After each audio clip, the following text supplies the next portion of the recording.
If you're like me, you probably think that installing exterior trim on a cabin is fairly simple. But unfortunately, it's a little more difficult than that, so let me show you how it went. So I figured I would start with a corner because corner are supposed to be easier.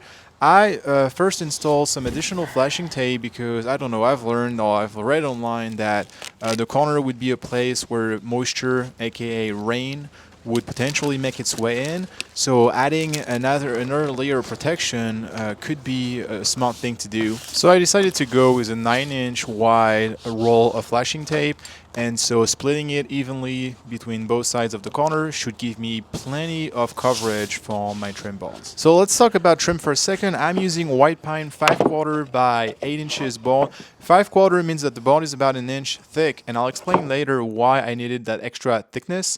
The boards being 8 inches wide, I had to split them in half using a table saw so that I would have something that would fit for my windows. And obviously, I prepared all the boards by staining them on both sides as usual. So it was finally time to get started with that first corner, measuring the full height, cutting it to length, and then also not forgetting to treat any cut ends with stain, and then finally try to get a good fit. And you really want to make sure that that bone is set plumb because that's what your siding will be butting against, so you want it as plumb as possible. Then the bone on the other side of the corner, there was a top piece of trim that I needed to work around, so I created a little notch so that this piece of trim would be able to nicely slide into it. So this takes us to the first mistake I made, where installing both bolts separately, I was not able to get the proper corner. You can see I had a gap between the two bones, so thankfully the first bone I just placed it was finished nail, so I was able to just pull it out fairly easily. So then my idea was, well, what if I just installed or joined the corner together while on the ground, which is what I did with finish nails. And so that would allow me to really make sure that I would keep a really tight fit between those two pieces. And then I was finally able to place it against the cabin and nail it in place, this time with siding nails, because you really have a much stronger holding power. That one truly was just a warm-up. The next one was looking a little more difficult because I had the post from the handrail in the way, as well as also the roof beam and then the support of the roof beam. So this time I saw absolutely no way that I could join the both bones together and kind of like fit it as one unit. So I started with the one on the left, which is the easiest one. All it had was just like a little notch at the top again, so that it would fit against around the existing trim.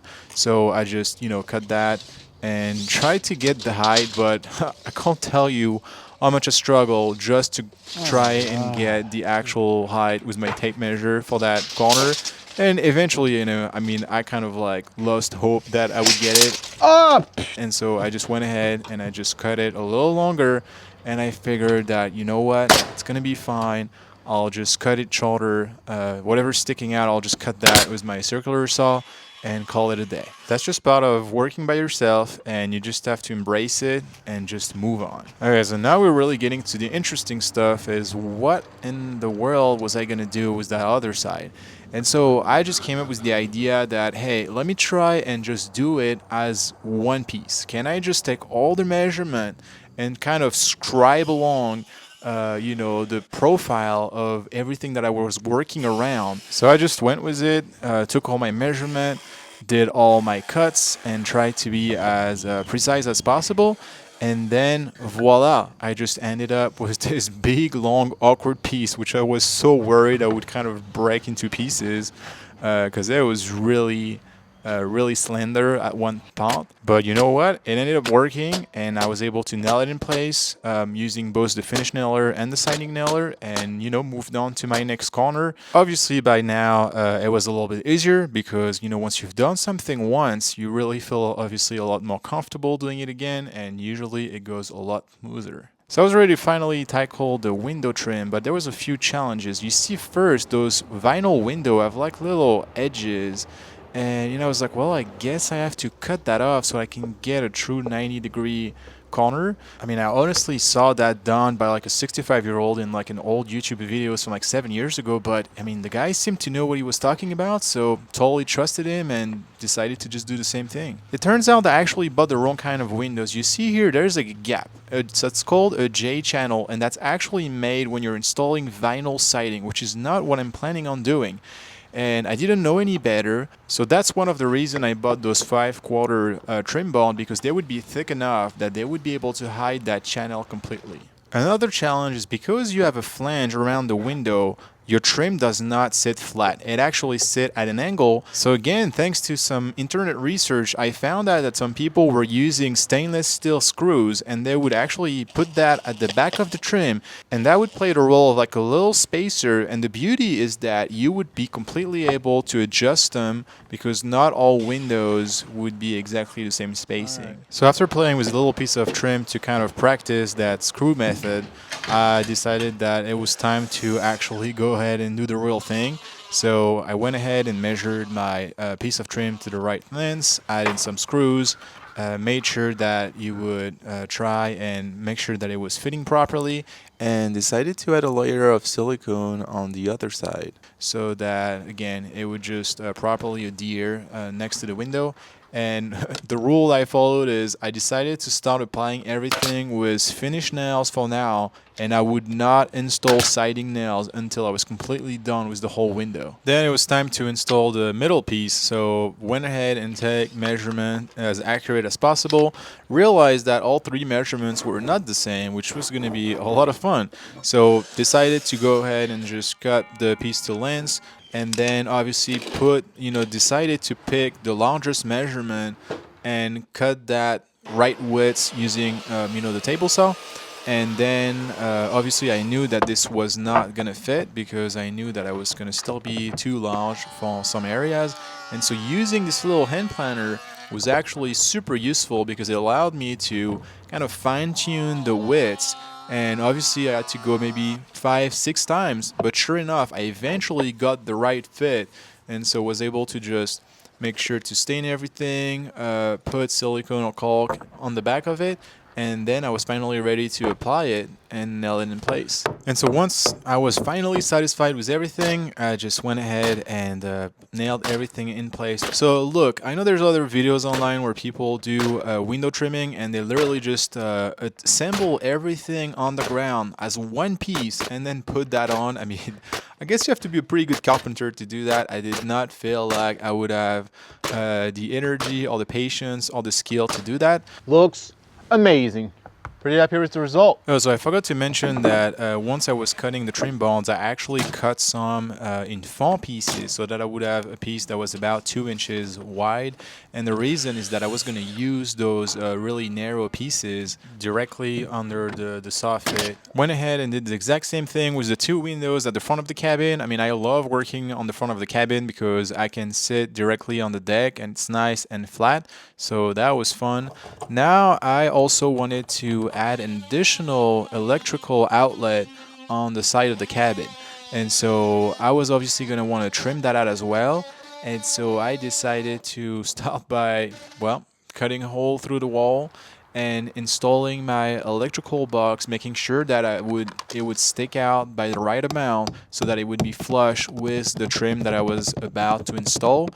Obviously, in an effort to keep my cabin as airtight as possible, I had some leftovers, plastic caps or however you want to call that, so that I would put that around this exterior electrical box, and then I was simply able to use one of the existing electrical outlet that I had wired, and then just put that, just add a cable from one to the next.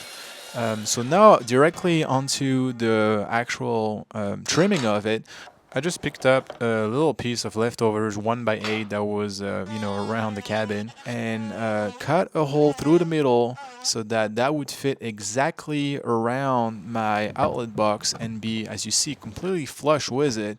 I was able then to nail it, hopefully going through the stud on one side. And then to make it a little nicer, I decided that I would kind of build a little frame around the trim. And there's 2 reasons for that. I mean, once I mean, the first reason is that it obviously looks good, but also because I'm using only a 1x for the trim directly around the electrical outlet, that would be the exact thickness of my siding. So adding this little frame gives me something a little bit deeper so that I have something nice that the siding will go against and it won't be the same thickness. And again, when we get to the siding, you will see why this makes total sense. So I also wanted to nicely trim where the two front lights of the cabin were going to be placed, one on each side of the front door.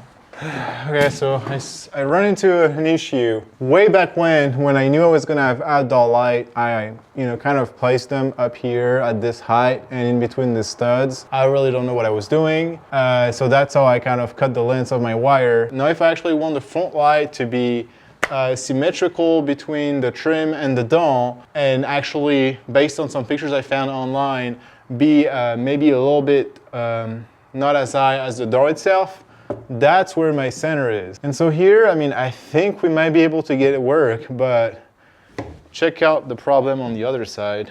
That's the location I had intended originally, which when you go look outside, this doesn't make any sense. It'd be really ugly to have it here. This is my location. So this is fine, I can get that done, but this one here, as you can tell, will never reach this location. So kind of debating rerunning the wire.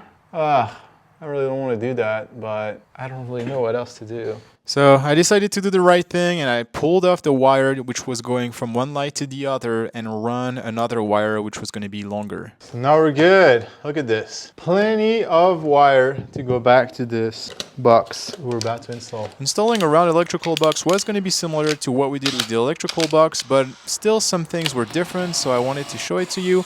So I started by just doing a big old 4-inch hole through the cabin where the box was going to go. This time I used a 1x12 piece of trim, and I think I cut it down to 8 inches wide. Right in the center, I just run my 4-inch round hole, which was hopefully going to be able to fit my electrical box. I decided to add a little bit of extra framing inside the cabin so that I would actually have something to nail into. I just don't like to just simply nail into the OSB sheathing. So once I finally placed it, I was able to nail it in place, knowing that something strong behind to attach it to. So here's the electrical box. Unfortunately, it comes with some screws that are not long enough because we have to go through a piece of trim and then half-inch of OSB. So thankfully, I found in my garage some similar size screws. They were just maybe half an inch longer, and so I knew that's all I needed to make it work. This time, as opposed to the electrical box that we did earlier, I just added a bunch of silicone everywhere, which I probably should have done with the electrical box, but I didn't know any better. And so by screwing in those little tabs, I knew that that box was nice and secured against the OSB. Once again, I just decided to make it as airtight as possible By adding silicone directly to the underside of it. and then stapling it into place. Then I was able to just shove my electrical wire into it and then did the exact same picture frame around it to make it look just as good. So we're not done just quite yet. I also wanted to add an outlet just at the front of the cabin. And then once I was done with that, I was ready to just go back to all that trim I just installed and treat it another time with some stain. The next step was to install what is called Z flashing above the trim that we just installed. And I couldn't get it in brown. They usually have it, but they were out of it. So I bought it in white and decided that I would spray paint it. I will later regret that because the spray paint was not holding really well. But anyway, I just cut it to length, and this time paid attention to do a little tab on the edges so that it would nicely go around the piece of trim. Unfortunately, the paint was flaking off, so I just had to correct it before installing it. Added some silicone directly under it and was able to place it above my piece of trim. Then you can just simply staple it in place, and then you'll just have to add another layer of flashing tape above it.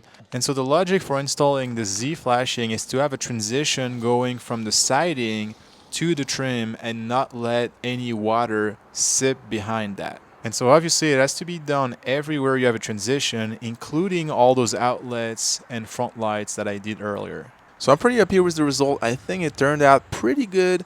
So on the next episode, I will keep making progress on the exterior of the cabin. So definitely click on that link if you want to see what the exterior of the cabin is going to end up looking like. Again, thank you so much for watching, and I'll see you later.